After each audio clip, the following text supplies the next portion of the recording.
saat ini kami di KPP Tasikmalaya ingin memperkenalkan terkait dengan podcast kami yang kami namakan dengan nama Tikap Podcast. Tikap Podcast ini merupakan singkatan dari Tasikmalaya Dibanding Cuap-Cuap. Ya, jadi secara kata Tikap ini merupakan obrolan ringan yang boleh juga ditemani dengan secangkir teh ya, pemirsa sekalian.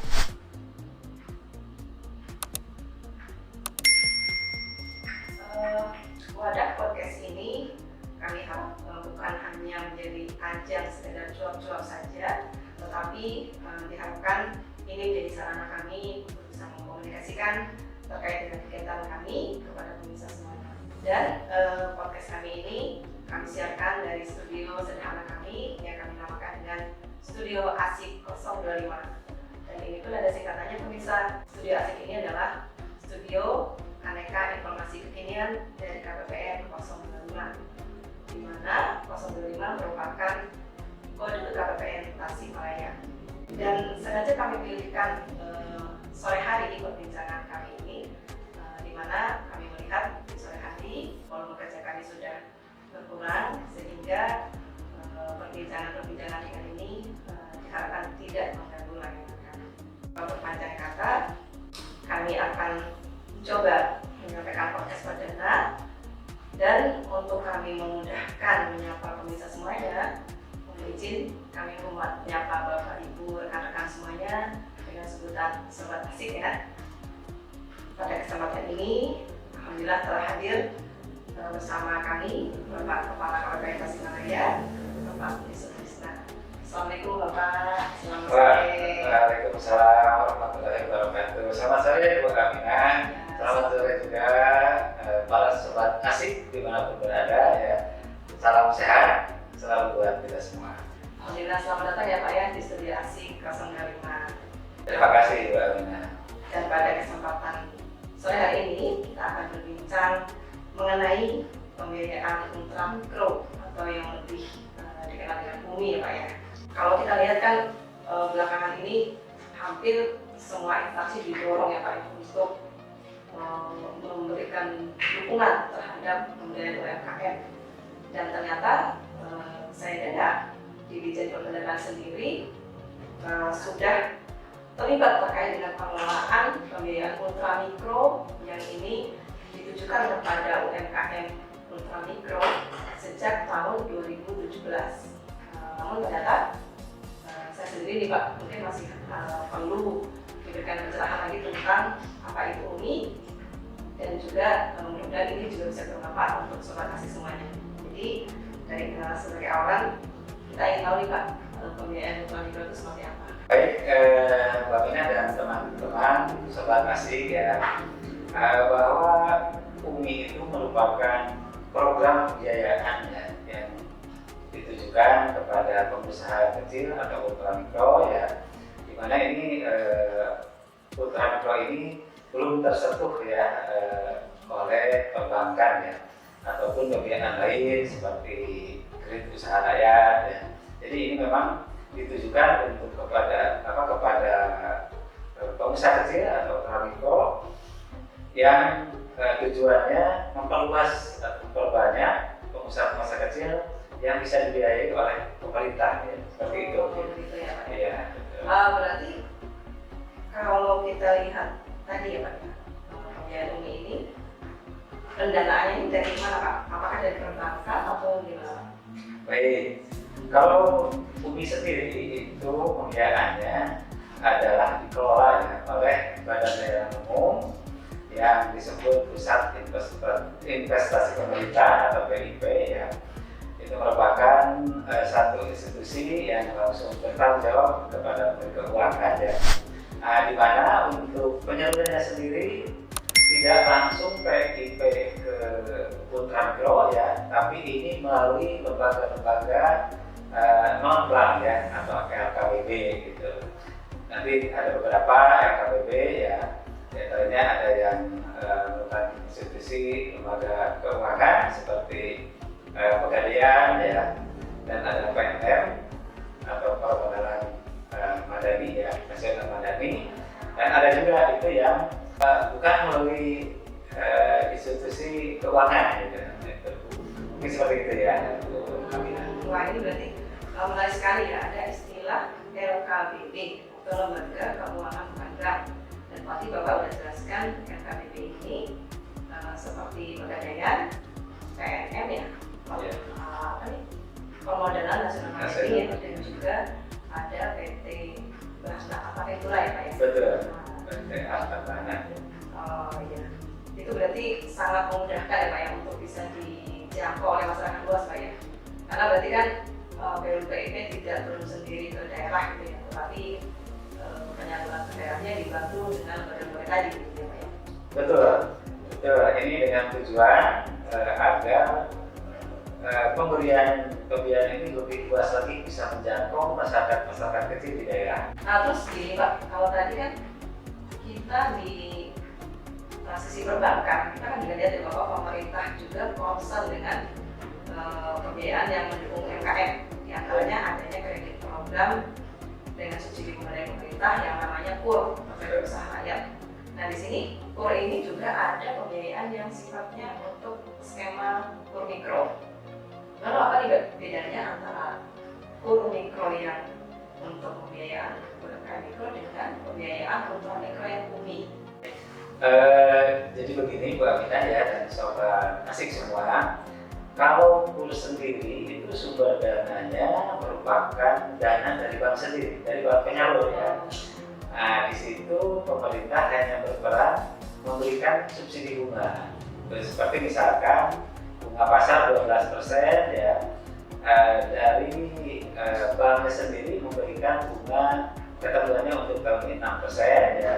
Nah jadi yang selisihnya 6% itu disubsidi oleh pemerintah seperti itu. Nah agak berbeda dengan tadi ada juga KUR mikro ya. KUR mikro pada intinya sama juga, pembiayaannya atau uangnya dari bank ya, tapi merupakan tingkatan KUR yang paling bawah ya. Jadi begini mungkin pada hakikatnya ya, kalau UMI itu kan uangnya dari pemerintah, dari PIP tadi ya, yang dikelola oleh LKBP. Nah ini diharapkan yang ultra mikro ini bisa naik kelas gitu ya, kalau sudah usahanya bagus itu bisa naik kelas dan bisa menggunakan atau memanfaatkan fasilitas KUR mikro tadi misalkan ya, karena dari sisi jumlah pembinaan sendiri untuk UMI itu dibatasi hanya sekitar 20 juta ya, itu maksimalnya gitu ya. Kalau di dalam UMI sendiri nih Pak, kan tadi untuk usaha ultra mikro ya Pak, apakah dari pihak penyalur seperti LKBP tadi mendampingi Pak, mendampingi para pemilik usaha ultra mikro ini Pak? Betul. Jadi perbedaannya salah satunya di situ juga. Jadi kalau untuk KUR sendiri tidak diwajibkan penyalur KUR untuk memberikan pendampingan. Akan tetapi kalau untuk UMI itu diwajibkan kepada lembaga keuangan bank tersebut ya. Nah itu untuk memberikan pendampingan, selain memberikan menyalurkan pembiayaan, tapi diwajibkan juga memberikan pendampingan. Gitu. Berarti dari situ juga membantu ya Pak para usaha ultra mikro ini untuk mempertahankan usahanya ataupun mengembangkan gitu Pak ya? Betul, sangat membantu sekali. Itu sangat membantu sekali, dan memang mereka ada menunjuk ya pendamping yang memang langsung terjun ke masyarakat gitu ya, untuk misalkan pemasarannya dari produk dari UMI tersebut, atau misalkan membantu dalam hal memilikinya juga bahkan sampai seperti itu ya, di keuangannya gitu ya. Ini bagus sekali Pak ya program ini. Baik Pak, sebelum kita lanjutkan silakan Pak. Oh baik. Mari semua ya, asik semua ya. Ini disuguhi sesuai dengan temanya ya, tika katanya.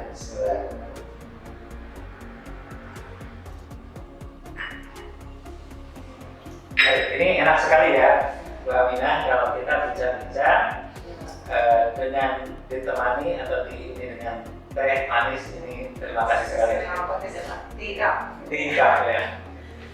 Ya, baik Pak. Tadi kan sedikit flashback ke depan Pak ya. Tadi Bapak sebutkan bahwa DMPIP ini adalah selaku koordinator pendanaan UMI yang berada di bawah dan bertanggung jawab kepada Kementerian Keuangan. Nah, di sini sejauh mana Pak Kementerian Keuangan di dalam melakukan monitoring dan evaluasi atas pembiayaan UMI? Seperti itu Pak. Baik Bu, ini jadi memang PIP itu tidak secara langsung memberikan pelayanan ya kepada UMKM atau UMI ya. Maka di sini Dirjen Perbendaharaan itu membuat satu aplikasi sistem informasi kredit program ya. Nah, ini yang bisa diakses oleh KPU atau KPN sesuai dengan user penggunaannya ya. Ini tujuannya tiada lain untuk memudahkan monitoring, evaluasi untuk laporannya gitu ya.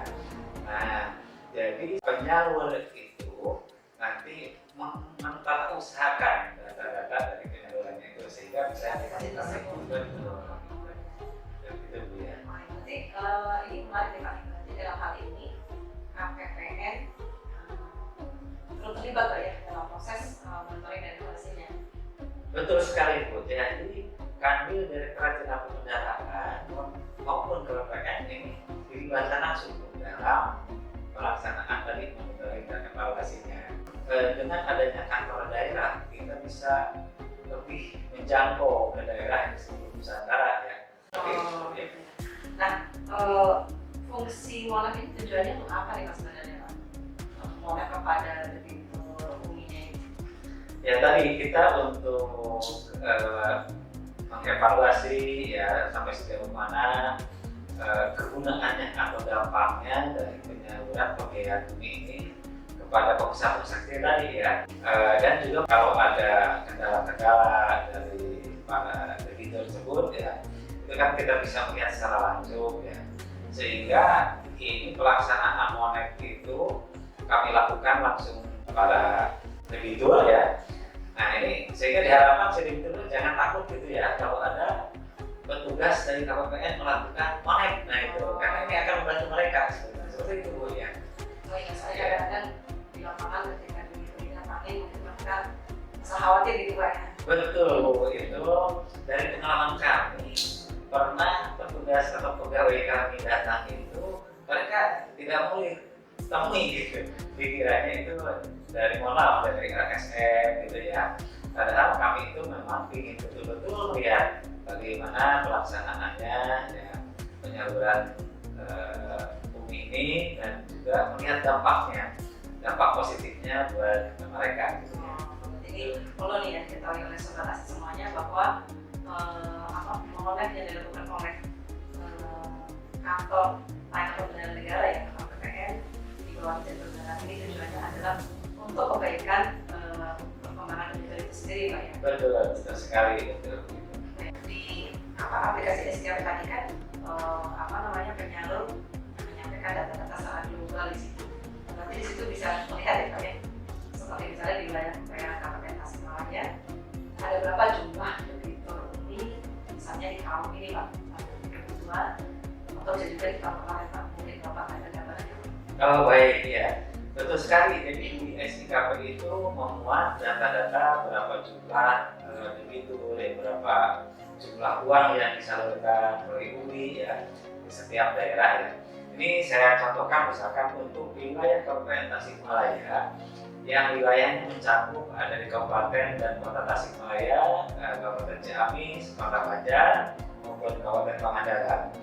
Data terakhir di SIKP per tanggal 10 November tahun 2020 kemarin jumlah debitur UMI untuk 2020 itu sudah mencapai 31.922 debitur. Nah, dengan jumlah penyaluran sekitar 125,8 miliar. Ini kan jumlah yang sangat luar biasa ya Bu ya.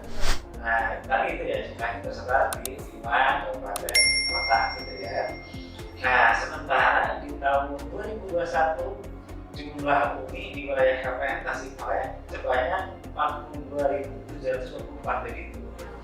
Dengan jumlah penyaluran dananya sekitar 155,4 miliar.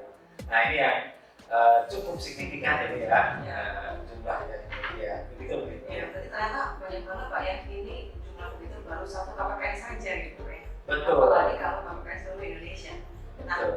ini luar biasa nih Pak, apakah angka ini berarti menunjukkan bahwa pembiayaan ultramikro ini dirasakan manfaatnya dan berdampak baik bagi masyarakat? Saya yakin Bu, ini dengan adanya pembiayaan untuk ultramikro ini akan sangat membantu mereka Bu. Pemerintah ya dengan tujuan tadi untuk membantu kesejahteraan mereka supaya bisa meningkat ya, dan terutama untuk menghindari ya gitu ya, kalau di daerah ada pinjaman yang tidak resmi gitu ya, maka mereka sudah terlilit dengan utang seperti dari apa ya koperasi-koperasi yang tidak jelas gitu. Nah ini yang dikhawatirkan justru akan menghancurkan ekonomi masyarakat kecil gitu ya. Jadi lebih aman Umi ya Pak? Oh betul sekali Bu, kalau Umi itu sangat aman ya penyalurannya, juga sebetulnya ya itu kan cukup dengan mendaftar ke LKBB, ke Pegadaian, ke PNM ya, atau koperasi-koperasi yang kerjasama dengan bahan antar Kadura itu ya, itu si debitur ataupun pengusaha ultramikro itu akan sangat mudah gitu ya. Seperti itu ya. Berarti sobat nasi semuanya nih, jika ada di sekitar mereka misalnya keluarga, tetangga atau masyarakat sekitar yang ingin mengakses permodalan melalui Umi, berarti bisa langsung ke KKBB tadi ya Pak? Atau mungkin bisa bertanya ke sini Pak? Oh sangat bisa Bu, nah ini ya sobat-sobat nasi ya, jadi kami informasikan kalau ada yang ingin bertanya terkait bagaimana penyaluran Umi ya, selain bisa langsung ke RKBB tersebut ya, bisa datang ke KPPN, nanti kami bisa memberikan informasi yang sejelas-jelasnya, dan kami sampaikan Bu ya, ini pelayanan di KPPN itu kami akan melayani dengan hati terbuka ya, dan tidak ada biaya sepeser pun yang dipungut terhadap layanan kami. Mungkin itu Bu ya. Biasa nih, jadi sobat nasi semuanya ini Bapak KPPN sudah akan membuka pintu ya KPPN secara terbuka jika sobat nasi ataupun rekan-rekan di seputar sobat nasi ingin bertanya ataupun datang ke sini untuk mempertajam lagi terkait dengan Umi tadi ya. Baik, Bapak terasa sudah cukup banyak ini tambahan wawasan dari kebijakan dengan kita sore ini, dan juga sobat nasi semua juga menjadi agak tercerahkan ya terkait dengan apa sih pembiayaan ultramikro itu, dan tidak terasa juga kayaknya kita sudah mau habis nih Pak. Jadi kalau seperti itu, sepertinya kita cukupkan dulu pembinaan kita sore ini, dan kita akan lanjutkan dalam podcast recap di episode berikutnya. Terima kasih banyak atas pencerahannya Pak, dan jangan kapok ya Pak untuk dikembali kembali. Oh tidak, terima kasih Bu Aminah ya, dengan kita bisa berbincang-bincang ini, mudah-mudahan informasi ini bermanfaat ya bagi kita, bagi masyarakat luas ya, kami terkait Umi terutama ya. Jadi kami juga mengucapkan terima kasih banyak. Baik Pak, sama-sama Pak, dan sobat nasi semuanya dimanapun berada, kiranya kita tutup dengan kita sore ini, dan sebuah pantun kami akhirkan untuk sobat nasi semua. Pergi ke Semarang, mampir ke Simpang 5. Cakep. Biar cepat naik kereta albumnya. Artinya Bu. Dari studio asik KPPN 025. Cakep. Semoga tingkat podcast terus mengudara. Luar biasa. Baik, sekian sobat nasi semua. Mohon maaf jika ada hal-hal yang kurang berkenan dalam podcast kita kali ini. Dan sampai jumpa di podcast mendatang. Assalamualaikum warahmatullahi wabarakatuh. Waalaikumsalam warahmatullahi wabarakatuh.